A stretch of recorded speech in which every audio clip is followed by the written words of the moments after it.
And I posted a picture of Marie Laveau.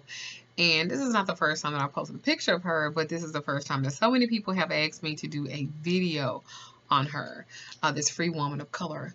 And so I decided to do it, especially since I just recently went to New Orleans. And so I wanted to share some of the information that I got from her, or that I've learned from her, and that I've studied from her. And you guys tell me what you think.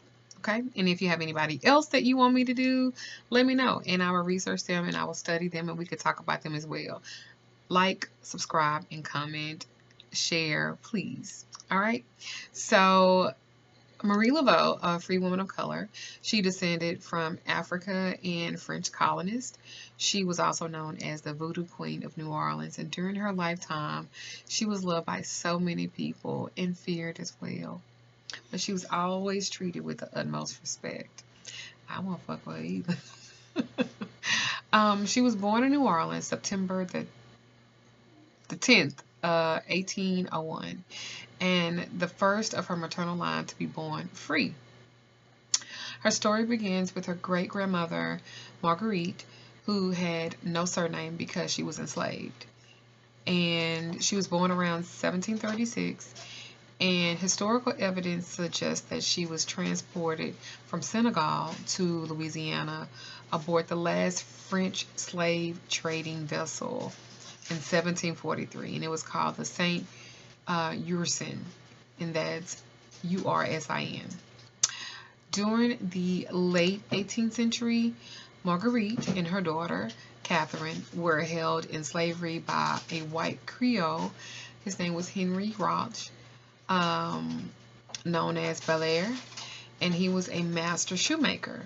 So Catherine's father was Jean Belair, and possibly a slave of Henry Roch Belair. And Roch Belair are some other white man fathered Catherine's mulatto children. Like, after enduring 3 more slave owners, Catherine finally purchased her freedom in 1795 and took the name Catherine Henry. So Catherine's daughter, Marguerite Henry, was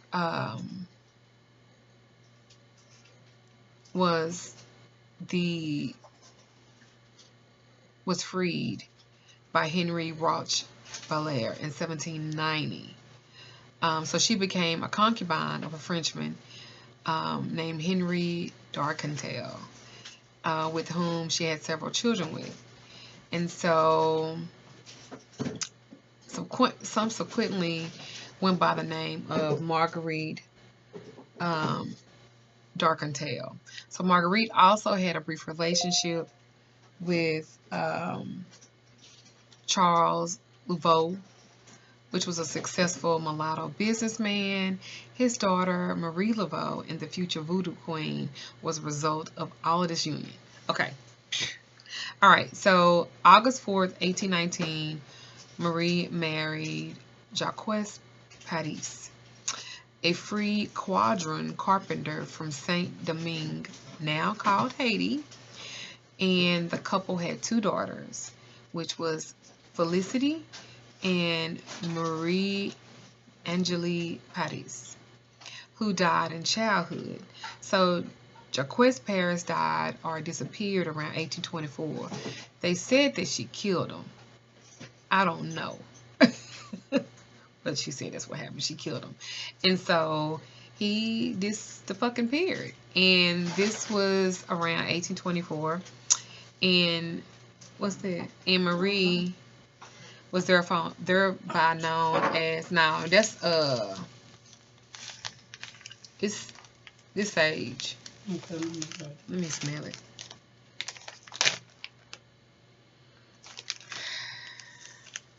Yeah, sorry. That's like ground up sage. All right, so sorry about that. Where the fuck was I at? All right. So, in 1819, Marie married Jacques. The couple had 2 daughters. They said they died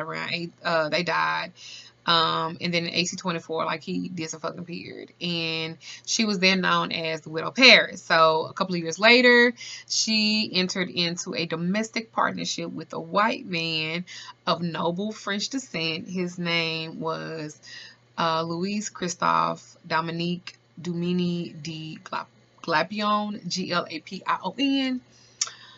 which lasted until he died in 1855. Marie and Christophe had 7 children, so we're looking at 7 so far, right? Plus the 2 that died, so that's 9. So of these, only Marie Glapion, born in 1827, Marie, okay, so Marie Heloise, she was born in 1827. Marie I can't pronounce all of that. Philomene was born in 1836, and they survived childhood to adulthood. And then the Laveau Glapion family lived in the original French section of the city, known as the French Quarters now, in a cottage on St. Anne Street between Rumport and Burgundy. So this dwelling was built in 1798 by Marie's grandmother, Catherine Henri, the one we were talking about earlier.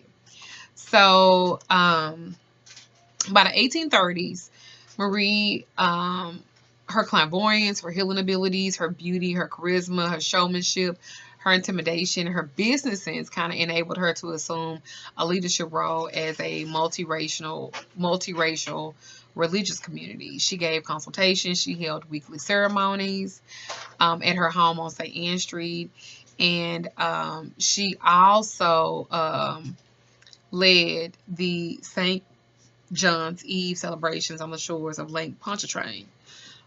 These annual events derived from the European pre-Christian celebration of like summer solstice, consisted of bonfires, drumming, singing, dancing, ritual bathing, and communal feast.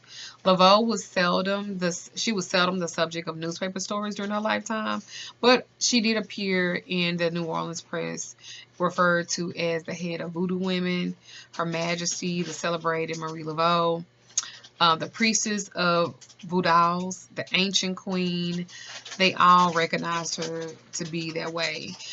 She was a lifelong Roman Catholic. She was baptized, married, and attended Mass. And she had her children baptized at that St. Louis Cathedral. So you guys go and check that out when y'all go to New Orleans.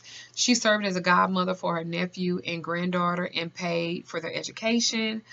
Also of a 7-year-old orphan boy at the Catholic Institution for Indigent Orphans. And in her later years, Marie, she was the leader of the community of Voodoo and devoted her time to doing a bunch of charitable work. In 1871, the newspaper article described how she regularly erected altars in the cells of condemned prisoners and comforted and prayed for them before they went to the gallows. And the gallows is when they, despite legends of her great wealth, they said that she actually lived quite a modest type life. Her father gave her like a vacant lot that's now on North Rampart Street. And at the time of her marriage to Jacques Paris, she owned no real estate. Even her home on St. Anne Street is legally belonged to her domestic partner, Christophe Glapion. She did buy 2 enslaved women, which later she sold. And after his death in 1855, the family experienced like a financial crisis owing to his unwise business speculations. So they took her property. It was seized for debt, and Laveau and her daughters and grandchildren were only allowed to remain in the residence really through the kindness of a friend who had bought the house. Marie died in her home on June 15, 1881, a few months short of her 80th birthday. Her funeral was conducted by a priest of St. Louis Cathedral. Cemetery records prove that they entered the widow Paris tomb in the St. Louis Cemetery number 1, which you used to could go in there with no problem, but now I believe you have to go through the Archdiocese. You have to pay to see her tomb because people were, being disrespectful to it, writing all over it and stuff like that. I went to her before they did all this in 2014. I actually took a tour and I was able to do to check out her cemetery where they say she's buried, which I don't believe that. And also, Nicolas Cage has a cemetery. I mean, a plot. And it's shaped like a pyramid. He's a fucking weirdo, but yeah, he already bought it. But anyway, and that's St. Louis Cemetery #1, just in case you guys want to go or check it out. They said that Marie Laveau, she nursed the sick, she provided for those in need, ministered to prisoners, she dedicated herself to the Roman Catholic Church.